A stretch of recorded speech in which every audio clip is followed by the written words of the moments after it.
What's up, YouTube? It's Mike. About 2 weeks into social isolation. I'm a teacher, so I have not been working these last 2 weeks. I've been responding to emails from my administrators and my students. Starting Monday, I will we're going to my county at least is doing the online teaching thing. But I've had some time, work with some of my animals and build some of my enclosures and whatnot, fix them up. So basically, I will show you some of that stuff. So here's a look. Those are the tortoises over there. These are all the turtles here. So the first thing that I've added, I've put some fencing around it. The dog often would jump in here and he'd poop in here and whatnot. Step on the plants that were growing up. He never really bothered anything, except for one time, which I'll get to. But so yeah, I put this fencing up. Let's see, a couple box turtles are already out. I don't see, oh, there's one. I don't know if you can see on that back wall. See if the zoom works. So right in the center of the picture on the back wall is a female box turtle. Right about there. There she is here. Alright, and then I got I saw a couple wood turtles out. So right over here, there's one of them. That's my bigger female, and then I got two. She's, I think, 4 years old.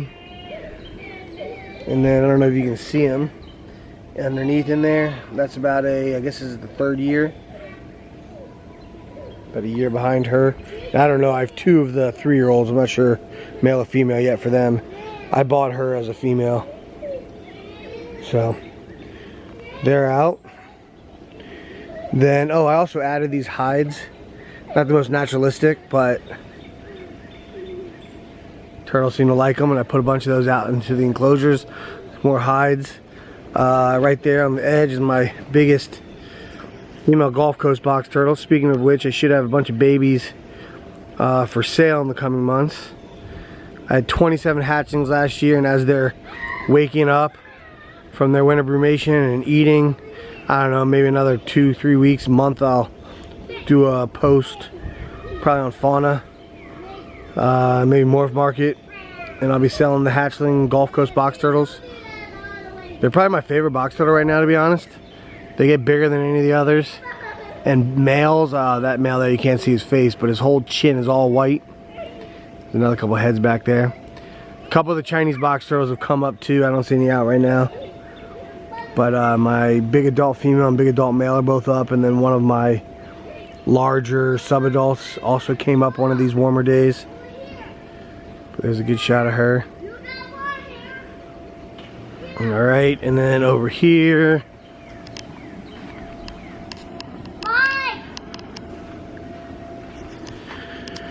this is the marginateds. They are not coming out yet, but that's the cold frame box. And they basically dug down into the mulch and straw that's in there. Spent the winter out there. They are coming up on the warmer days, sitting on the top, but I opened it up, but I haven't seen anyone actually come out yet. There's 4 of them in there. One a little bit older one I bought as a female, and then 3 of them that I guess are just over a year old, that I don't know the sexes of them. And then here, this is my most recent enclosure. Let me see if I can't back up a little. I just finished this. So that's the Russian tortoise enclosure.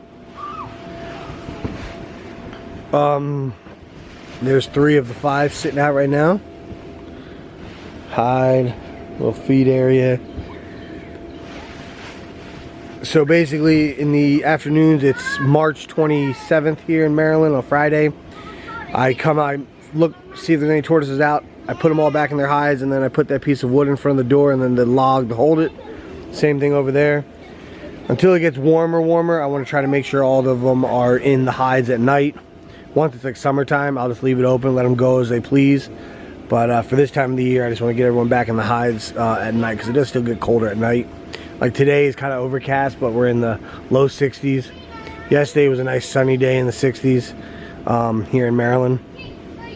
But I planted, this one it's not coming in as well yet, but I bought like Russian tortoise food seeds, and I planted those in here, clover, dandelion.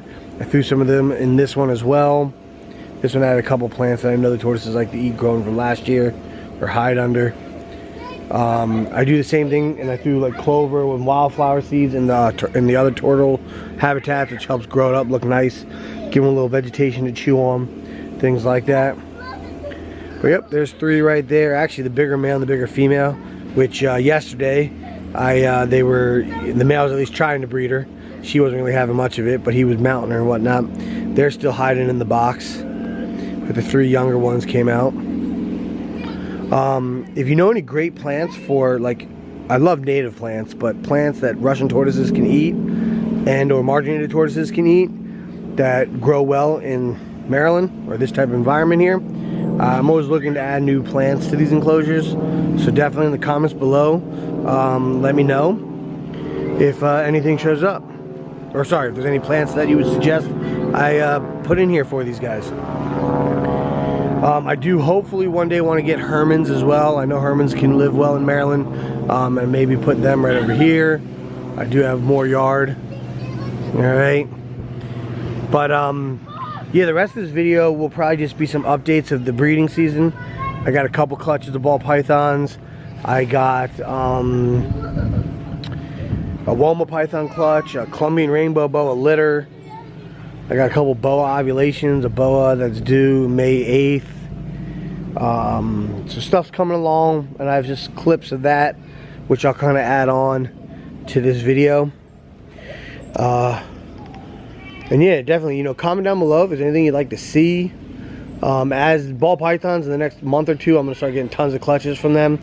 If you follow me on Instagram and Facebook, I post pictures of a lot of the locks and stuff like that that's going on. So definitely, if you don't, you know, hit subscribe down below, but also check me out on Instagram and Facebook. Everything is Osmond Reptiles. And yeah. Well, we finally got Colombian rainbow boas. So mom is a patternless. And from the looks of these babies, I'm guessing she's the recessive version of patternless, because I don't see any babies that look patternless. There's a couple right down here. Tail sticking out there. I am assuming she's done, but I'm not 100%. So I'm only going to grab a couple that are on the end here. But there's a whole lot of babies. That's for sure. She was bred to an anery. So these would all be double recessive patternless anery babies. This is awesome. This is actually day 122, I think. No, today's 28th, so day 123. Very cool.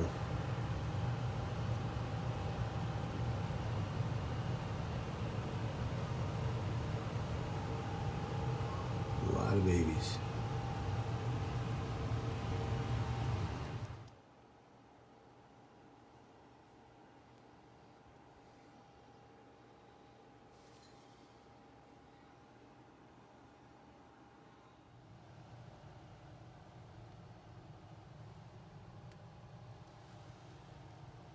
This is the female Woma. She gave me 14 good eggs and a slug. Got those set up over here on the incubator. Check out that sticker collection. This is the indoor one. Outside, I got even more on the outside incubator. I'll show that off another time, but there's some eggs. Like I said, 14 eggs from the Woma. And then this girl, the patternless Colombian rainbow boa, recessive now I figured out. Bred to the anery recessive.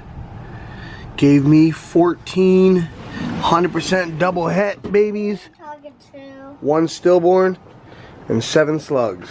What are you talking to? Sorry, my daughter. Here's a quick peek at these guys. They're all piled up right here. Dad, what are you Once they shed out, I'll sex them and move them apart. Dad, what are you talking to? Alright, and then the whole reason I did the video this morning, we got 2 clutches in one day. This is a clown female who was bred to a, I see at least 6 eggs, bred to a pastel spectre gravel male. So I can hit on pastel spectre het clowns and pastel gravel het clowns. And that clown female is actually really interesting from Nerd. Looks different than your average one. And then I got this big girl who I can see 1, 2, 3, 4, 5, 6, 7, 8, at least 8 eggs. And she is a 100% double het lavender albino ultra male bred to a 100% double het lavender albino.